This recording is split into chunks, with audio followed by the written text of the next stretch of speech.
Bienvenidos de nuevo. Estamos viendo esta primera semana de introducción a la fotografía y arquitectura. Habíamos visto un recorrido por el siglo XIX hasta ese París de fin de siglo con el Manifiesto Universal de la Torre Eiffel, donde ya los nuevos materiales de acero y el diseño industrial de un ingeniero se convierte en una nueva referencia para la arquitectura en todo el mundo. Los hermanos Che Bohong, que se alían con estas formas nuevas de arquitectura industrial, que nos dejaron estas imágenes tan impresionantes por el juego de los primeros planos con el fondo para mostrar la enorme escala de estas estructuras de acero que luego fueron destruidas. No es extraño que ellos fotografiaran también y se aliaran con uno de los grandes arquitectos de la historia de la arquitectura, Auguste Perret, del que hicieron pues, fotografías también impecables, mostrando pues, esas nuevas estructuras de materiales modernos como el hormigón y la belleza nueva que eso podía tener para la posteridad, puesto que todavía estaba costando que se aceptara esa belleza, ¿no? Ni las fotografías actuales de una arquitectura tan compleja como la de Auguste Perret pueden llegar a compararse con las maravillosas imágenes que nos dejaron los hermanos Che Bohong.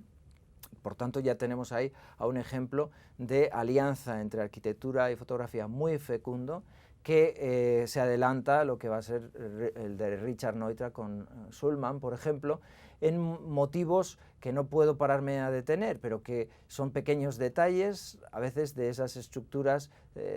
semi-expresionistas,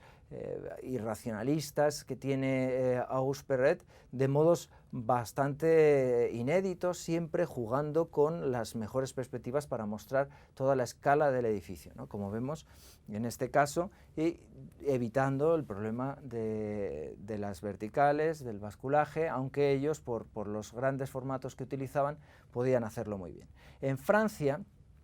estos todavía fotógrafos documentalistas que se alían con la arquitectura van a tener, digamos, además de una larga escuela de fotógrafos de arquitectura, fotógrafos que van a cambiar los modos de mirar y por tanto van a hacer que la fotografía tenga cada vez más protagonismo y que sea el fotógrafo el que cada vez firme las obras hasta el punto de lo que está pasando ahora, de que conocemos más la obra de un fotógrafo que la de un arquitecto, cosa que no siempre es lo mejor, pero ese camino de convertir a la fotografía en una obra de arte autónoma, como podía ser la pintura o la arquitectura, lo abre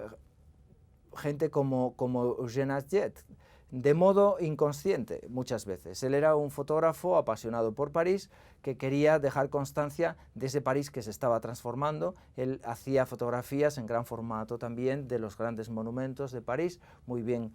compuestas, pero después toma esas fotografías de los viejos barrios que están desapareciendo a medida que los grandes bulevares van desarrollando el París moderno, y toma fotografías de esos cambios, a veces fotografías de los reflejos en un escaparate en el que los maniquíes nos miran como autómatas y nosotros nos convertimos en parte de ese movimiento, de esas miradas, fotografías que luego fueron muy del gusto de los surrealistas. Atget fue convertido, a su pesar, en un artista, cosa que él siempre rechazó. Él, cuando le decían si hacía fotografía artística, decía que no, que él solo hacía documentos. Y claro, la fotografía todavía no era valorada en lo documental, era valorada en lo escenográfico, como hemos visto, ¿no? Pero esas imágenes hoy son una auténtica referencia de fotografía de arquitectura que tenemos que continuar y que tenemos que saber aprovechar también para poder hacer así fotografías con la arquitectura que nos rodea. En Francia, Atget dejó una gran escuela, los fotógrafos franceses más famosos como Brassai, que hizo fotografías de París nocturno, centrándose en motivos ya muy concretos. Esto es una fotografía de grafitis, ¿por qué no? La fotografía de arquitectura puede centrarse en lo mismo que en un rostro,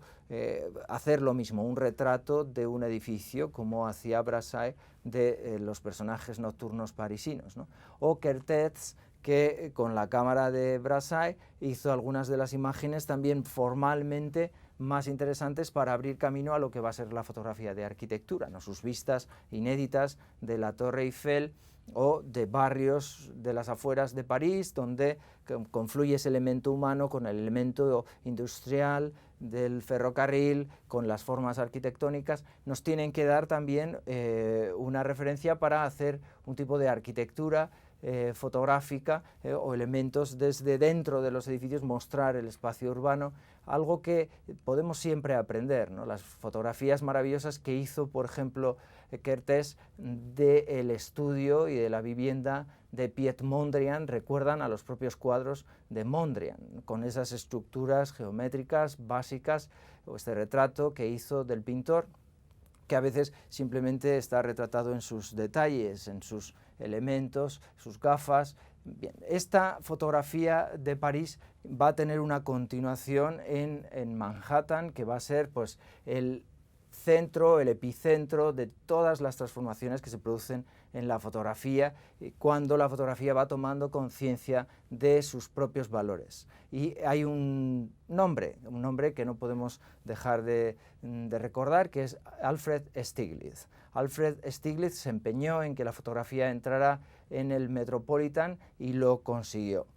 Y Alfred Stieglitz se había formado en Europa como pictorialista, es decir, pintor-fotógrafo, y cuando llega a Estados Unidos con esas fotografías todavía muy impresionistas,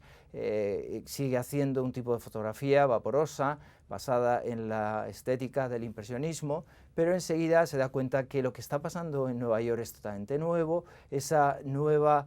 estética de los rascacielos es como la Torre Eiffel, algo que no tenía precedentes en el pasado,